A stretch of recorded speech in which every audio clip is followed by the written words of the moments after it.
Everybody, today we're going to analyze a student game on the program. So I think there's a very interesting lesson to be learned here on the art of learning to stop worrying and love the bomb. All right? What the hell do I even mean? Well, eh, the title comes from this movie, Doctor Strangelove, or How to Learn to Stop Worrying and Love the Bomb. And basically, it's about accepting that, one way or another, the catastrophe is going to happen. But the chess analogy version of that is checkmate. So it's really about how to stop worrying and love the checkmate, one way or another.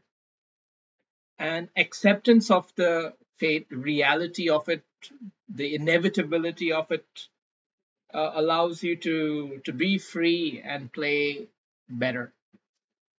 So, with that out of the way, so far there has been a lot of pretty interesting moves, but nothing that I want to comment on explicitly. It's all just been pretty decent moves.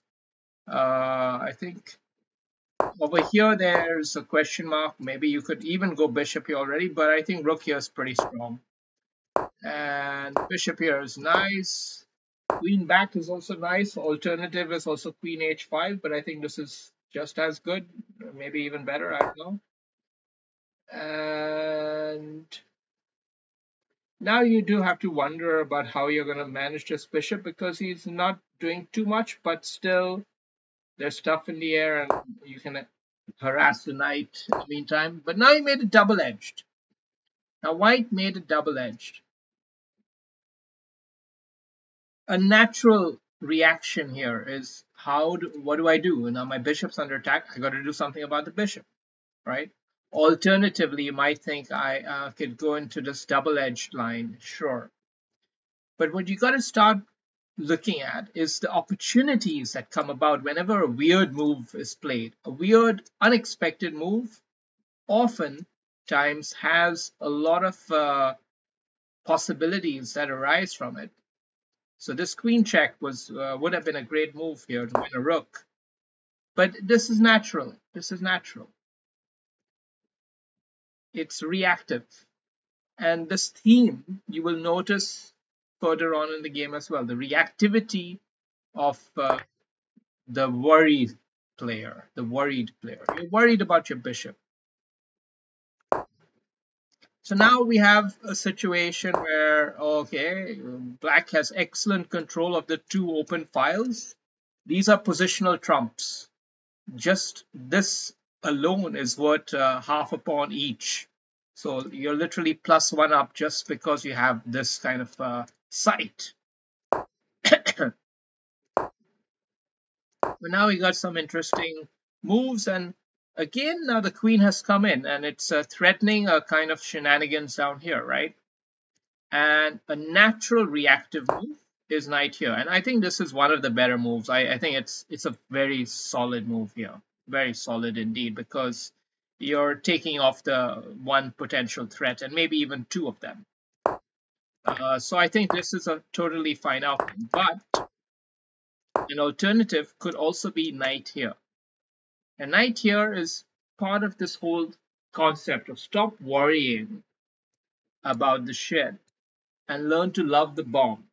Learn to be confident that you have a superior tactic that overcomes the inferior threat.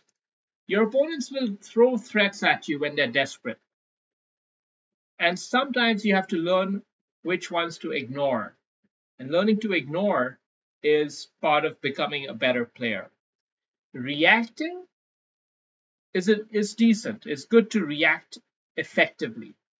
But the art of ignorance, the unexpected virtue of ignorance is not to be understated. Because knight here, bishop here, and then of course you win the queen.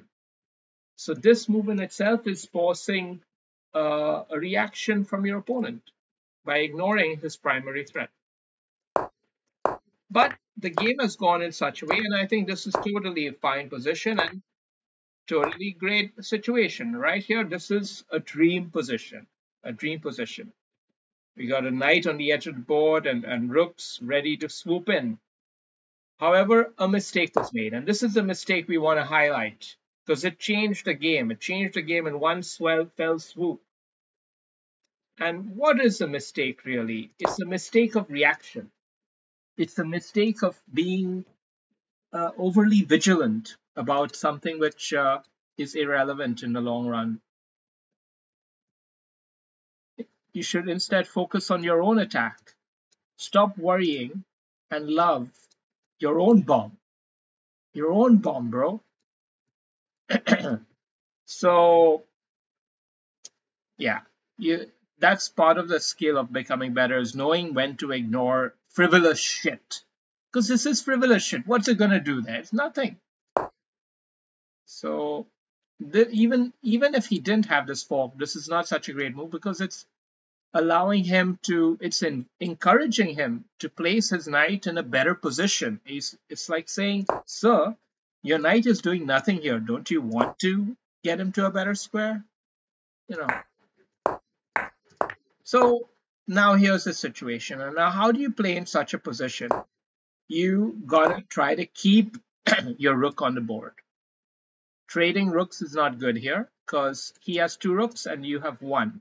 If you both leave rooks, then he has a rook and you have none.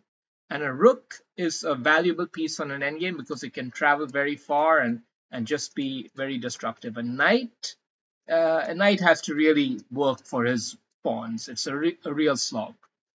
So you need to keep 1 rook at least to have some chance in such a situation.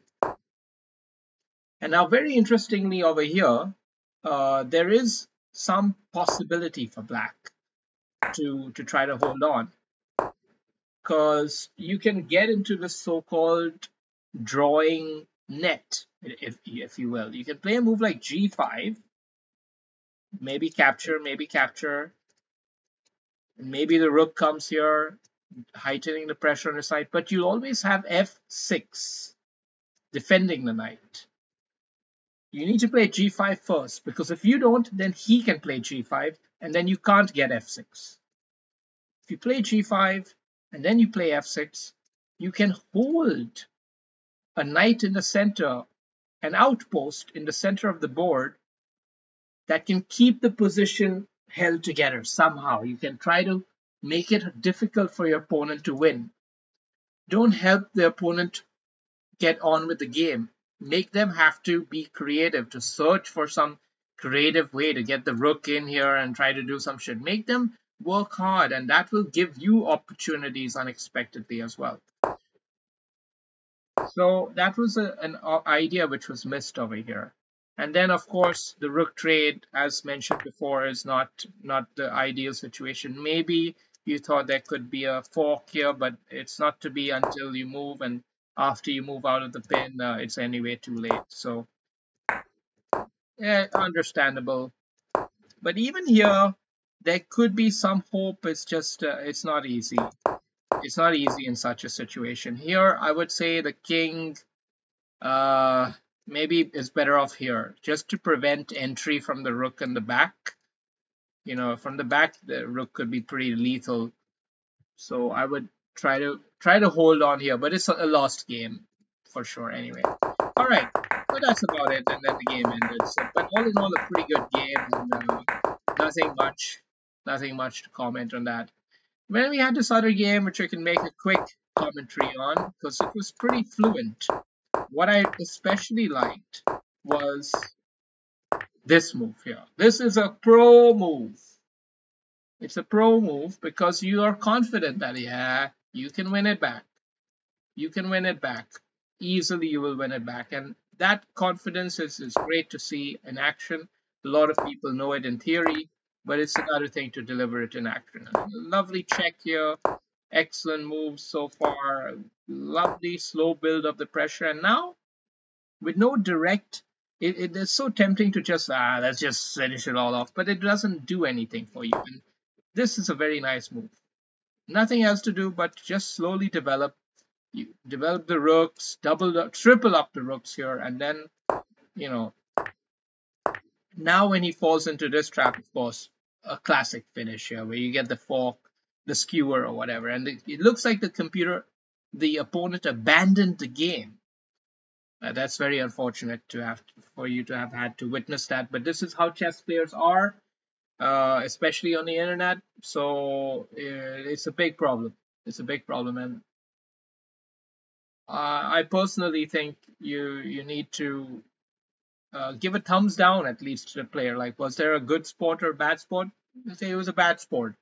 No need to report them or anything, but yeah. Okay, until next time.